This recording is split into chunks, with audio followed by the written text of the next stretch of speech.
Yun totoo, ma. Buhay pa ba ang ama ko? May tatay pa ba ako? Totoo ba yung sinasabi ng mga kapitbahay natin? Ate! Bumalik ka dito! Huwag mo ka iwan!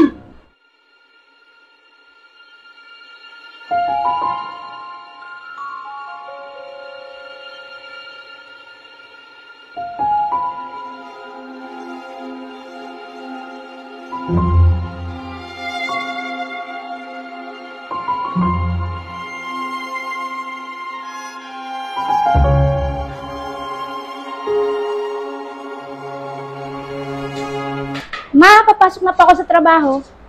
Oo anak, aalis ka na. Hindi ka pa kumakain. Okay lang ako, ma. Doon na lang ako sa trabaho kakain. Huwag mo ako alalahanin. Sigurado ka anak? Ay teka, baka ito yung baon mo, baka makalimutan mo. Salamat po, ma.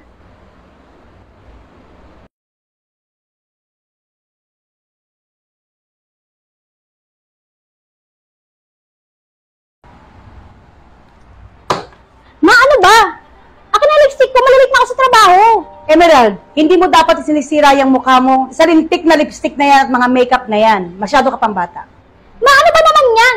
Kailan pa naging issue sa atin ang paggamit ko ng makeup at lipstick?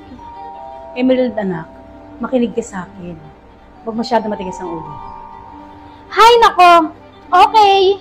Sorry po. Sige, alis na ako. Baka malit pa ako.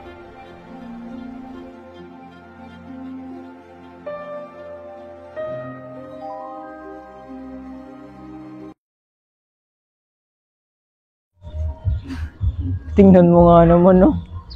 Sa dinami-dami ng makikita ko, ikaw po talaga. Teka, di ba isa kang abandonada?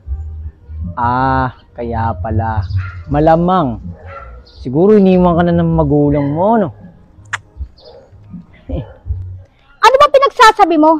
Manahimik ka na nga dyan kung ayaw mo sumalwalag yung bibig mo. Basta talaga kulot, salot. Aba, ayos ah. Kung makasta ka, kala mo di ka bunga ng kakatiyan ng mama mo. Kawawa ka naman. Di mo alam yung kwento ng buhay mo. JB, ano ba ang pinagsasabi mo dyan? Huwag kang mangialam sa buhay ng ibang tao. Alam mo, wala akong panahon makipaglokohan sa mga taong hindi ko kilala. At isa pa, maligo ka nga muna bago mo intindihin ang buhay ng ibang tao. Ang baho mo, buisit.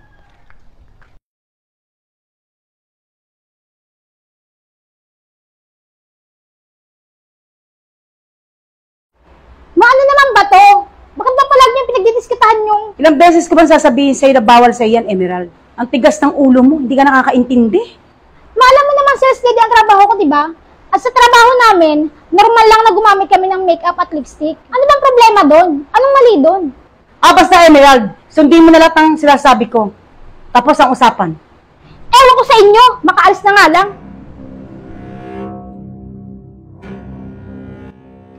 Uy, si dalagang abandonada. Gusto ka na? Nakita mo na yung tatay mo? Ay, oo nga pala, sorry.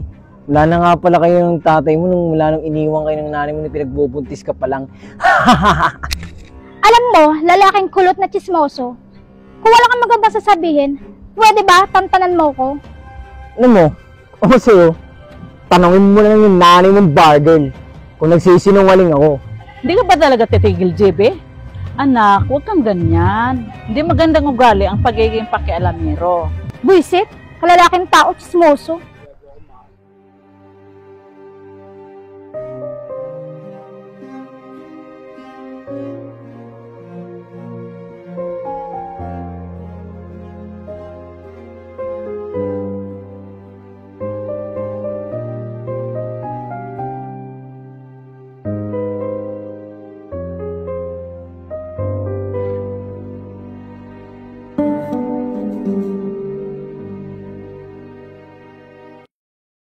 Oh, Ate Emerald, okay ka lang ba? Parang kanina ko pa napapansin ang tamlay mo ah. May problema ba? Nalulungkot lang kasi ako. Nagkasagutan kasi kami ni Mama kanina bago ako pumasok sa trabaho. Palagi niya kasi pinapakilamanan yung mga makeup at lipstick ko. Sa tuwing gagamitin ko yung lipstick ko, palagi niyang kinukuha o inaagaw. Bawal daw. Kesyo ganito, kesyo ganon. Kaya madalas ako nalilate sa trabaho eh. Kasi sa lakad na ako nag-aayos. Ah, ganun ba ate? Mukhang problema nga yan. Hayaan mo na lang, intindihan mo na lang si Tita Sisa. Baka pagod lang sa mga gawaing bahay. O kaya naman, baka malungkot lang siya kasi lagi siyang mag-isa sa bahay niyo, di ba? Yun na nga eh. Tsaka bukod doon, may isang bagay pa nagpapagulo sa isip ko ngayon. Ha? Eh ano naman yun, Ate Emerald? Pwede ko ba malaman? Huwag ka mag-alala, ate. Kahit mas matanda ka sa akin, handa akong makinig sa mga problema mo. Kaibigan mo ako, di ba? Kaya problema mo, problema ko rin. Meron kasing chismosong kapitbahay na palagi nagsasabi sa akin na yung tatay ko raw ay iniwan si mama nung pinagbubuntis pa lang ako. Sa pagkakaalam ko, pumana na si papa nung sanggol pa lang ako. Yung kasi ang sabi sa akin ni mama. Hay nako, Ate Emerald. Sigurado ako, wala lang yung magawang kapitbahay mong chismoso. Mas maniniwala ka pa ba sa kanya kaysa kay Tita Sisa? Pero alam mo, ate, sana magkaayos na kayo ngayon ni Tita kasi Mother's Day ngayon, di ba? Salamat, Princess, ha. Mabuti nandyan ka. Salamat at may nakakausap ako.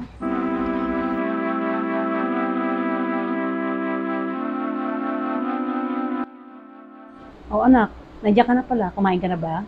Ma, may gusto ko itanong sa inyo. Pero, sana sabihin niyo sa akin yung totoo. Anak, kung tungkol yan sa problema natin kanina. Yung totoo, ma. Buhay pa ba ang ama ko? May tatay pa ba ako?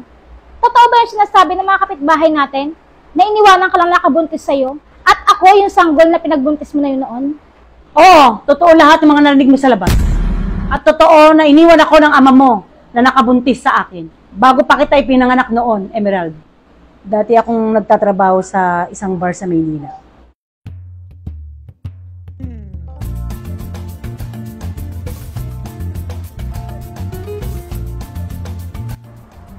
Ano? Alis tayo. Down na, nalasing pa ako eh. Hindi na ako makalaban mamaya. Ikaw talaga? Saan naman tayo pupunta? Saan pa ba? Eh, dun sa madalas natin puntahan, alam mo na yun kung saan. Bakit kasi pinapunta mo pa ako sa bahay mo? Ang dami ko pang mga lakad ngayon. May mga business meeting pa ako. Ote, buntis ako. At nasisigurado kong ikaw ang ama ng dinadala ko. Ano? Huwag mo ang lokohin sarili mo. At mas lalong huwag mo akong niloloko. Sa dami ng mga lalaking nakasama mo, sa palagay mo ba maniniwala akong sa akin yan? Wala kang kwentang tao, Ote. Ginamit mo lang ako. Oo, ganito ang trabaho ko. Pero hindi kung kani-kaninong lalaki ako sumasama. At alam mo yan. Sa palagay mo ba, may magsiseryoso sa isang katulad mo? Huwag kang mag-ilusyon. Wala akong balak panagutan yung dinadala mo. Kung gusto mo, ipatanggal mo yan.